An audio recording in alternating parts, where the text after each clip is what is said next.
Bienvenue sur Africa 24 pour cette nouvelle édition du QG News. Voici les titres de l'actualité. En visite en Côte d'Ivoire, le président togolais Faure Gnassingbé Eyadema a annoncé la tenue prochaine d'un dialogue entre le parti présidentiel et l'opposition. Une rencontre visant à mettre fin à la crise. Au Kenya, les agriculteurs se tournent de plus en plus vers la culture du macadamia. Très demandé à l'étranger, le fruit se révèle également comme un produit très rentable. Et puis en Côte d'Ivoire, le salon de l'agriculture et des ressources animales a été l'occasion de faire la lumière sur les métiers de l'agriculture. Bien que le pays se situe parmi les leaders du secteur, ces métiers sont parfois peu valorisés. La nouvelle vient de tomber. Le président du Parlement zimbabwéen, Jacob Mudanda, a annoncé que le président Robert Mugabe a remis une lettre de démission au Parlement. Le chef de l'État, âgé de 93 ans, est en résidence surveillée depuis l'intervention de l'armée mercredi dernier. Nous reviendrons plus en détail sur cette information dans une prochaine édition. Vers la tenue prochaine d'un dialogue entre le parti présidentiel et l'opposition. C'est ce qu'a annoncé le président togolais Faure Gnassingbé Eyadema en visite à Abidjan après s'être entretenu avec son homologue ivoirien Alassane Dramane Ouattara. Un dialogue qui vise à trouver un terrain d'entente et ainsi mettre fin aux différentes manifestations organisées par l'opposition ces derniers mois. Nous allons écouter un extrait de la déclaration du président Faure Gnassingbé Eyadema. Naturellement, quelles que soient les situations, quelles que soient les évolutions, tout doit se terminer par le dialogue. Et ce dialogue est en cours de préparation. Pour dialoguer, il faut être deux. Donc, ma seule voix ne suffit pas. Les tractations sont en cours. Je pense que d'ici quelques semaines, ce dialogue pourra s'ouvrir.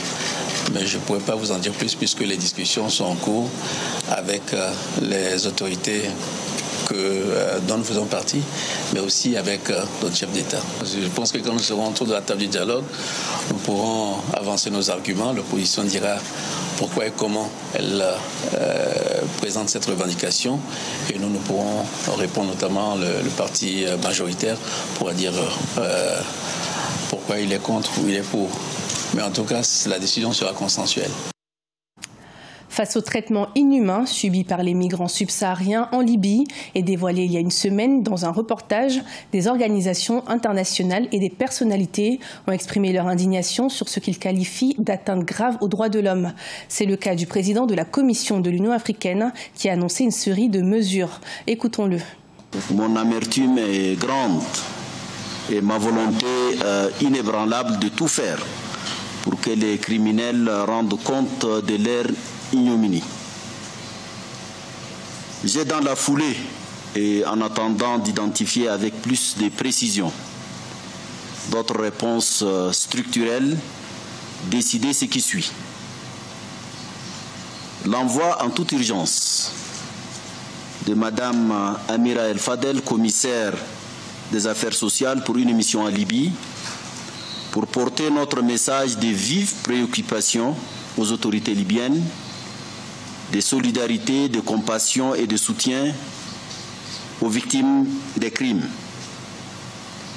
La saisine de la Commission africaine des droits de l'homme pour diligenter, selon les procédures également d'urgence, les enquêtes et autres procédures juridiques et judiciaires pertinentes afin que les auteurs soient poursuivis, jugés et condamnés aux peines qu'ils méritent. La demande adressée à certains États membres pour la mobilisation des appuis logistiques aux fins de rapatriement éventuel de ces migrants africains en Libye qui souhaitent rentrer dans leurs pays respectifs.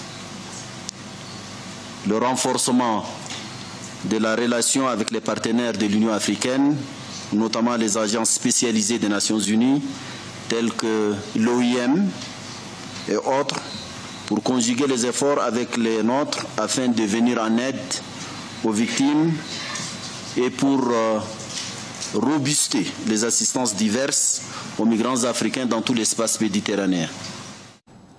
Au Kenya, le thé et le café sont les principaux produits d'exportation, mais la culture du macadamia s'impose petit à petit, notamment à cause de la forte demande à l'étranger, mais aussi pour ses rendements plus élevés. Des explications avec Corinne Kamdem. L'agriculture est le secteur dominant de l'économie kenyane avec 26% de la production intérieure brute du pays. Le thé et le café restent les principaux produits d'exportation du secteur. Mais des agriculteurs se tournent aujourd'hui vers la culture du macadamia, nouvel or vert dont les rendements sont plus élevés avec une forte demande de cette noix à l'étranger.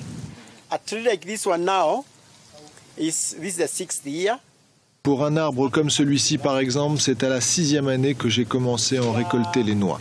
Cette année, comme vous pouvez le voir, j'attends une récolte d'environ 10 kilos. La quantité continue d'augmenter au moment où l'arbre aura environ 10 ans. Je pourrai en récolter environ 40 kilos de noix. Et à partir de la 12e année, cet arbre peut vous donner plus de 50 kilos tout au long de l'année. Selon l'Organisation des Nations Unies pour l'alimentation et l'agriculture, le Kenya est le plus gros producteur de macadamia en Afrique de l'Est. Avec des agriculteurs formés à la culture, le macadamia pourrait devenir l'un des produits les plus exportés du Kenya, après le thé et le café, toujours en tête. 32% de la production intérieure brute du Kenya en 2017 émane du secteur de l'agriculture. Nous encourageons les agriculteurs à diversifier leur production en passant des céréales à l'horticulture et nous mettons l'accent sur les cultures à forte valeur ajoutée et sur les cultures qui prennent moins de temps pour mûrir. Donc de cette façon, ils sont en mesure d'obtenir plus de valeur pour leur investissement, en particulier dans l'horticulture. Le Kenya dispose du climat propice pour la culture du macadamia, noix que le pays exporte en Europe, aux États-Unis, au Japon et également en Chine. Les autorités entendent mettre tout en œuvre pour optimiser la culture de cet or vert, dont le plan se vend à $3 pièce. L'Afrique du Sud rejoint Afreximbank en tant qu'actionnaire. Il s'agit du 47e pays africain à rejoindre l'institution et le pays sera représenté par l'Export Credit Insurance Corporation. À noter que l'Afrique du Sud, qui représente environ 30 à 35% du commerce intra-africain total, permettra à l'organisation d'atteindre son objectif de faire passer la part des échanges intra-africains du commerce total d'environ 15% à 22% d'ici à 2021. Le Salon de l'agriculture et des ressources animales est l'occasion de rencontrer les acteurs de l'agriculture du pays, mais aussi de mettre en lumière les difficultés que rencontrent les agriculteurs. Malgré l'énorme potentiel de la Côte d'Ivoire, des efforts sont encore à faire pour améliorer la situation des professionnels. Des explications dans le reportage de notre correspondant, Olive Adjakotan. Le secteur agricole ivoirien emploie actuellement 56% de la population selon les autorités. Plusieurs centaines de coopératives sont actives dans le vivrier comme dans les cultures de rente pour rendre compétitive l'agriculture ivoirienne. En 2015, la conjugaison de leurs efforts a permis à l'agriculture de contribuer à 21% du PIB du pays. Mais pour les acteurs de ce secteur, l'agriculture reste encore le parent pauvre. Aujourd'hui, si vous rentrez dans les fins fonds de la Côte d'Ivoire, c'est-à-dire si vous voyagez aujourd'hui, je prends à Doko ou à Blorequin, ou même si vous venez au sud ici à Boisseau, quelque part, il y a des producteurs aujourd'hui qui, j'allais dire, qui vivent mal. Mais l'édition 2017 du Salon international de l'agriculture et des ressources animales qui se tient sur 10 jours à Abidjan se veut pour ces agriculteurs une réelle opportunité de partenariat. C'est le cas de Gisèle Fé-Ouéi qui évolue dans le vivrier et qui est désormais intéressée par le secteur de l'anacarde. Nous avons des rencontres B2B qui nous permettent de nous vendre, de nous valoriser et de aussi avoir aussi des partenaires. J'ai même pris des contacts au stand du conseil de l'anacarde pour pouvoir commercialiser sur le marché Coco-Vico. Notons qu'en Afrique de l'Ouest, la Côte d'Ivoire est comptée parmi les puissances agricoles de la région. Le pays est le premier producteur de cacao, d'anacarde pour les cultures de rente. Il est aussi autosuffisant en igname, en manioc et en banane plantain selon les autorités. Ce journal a été préparé par l'ensemble de la rédaction. Merci de nous avoir suivis. Retrouvez dans un instant une nouvelle édition de l'information sur Africa 24.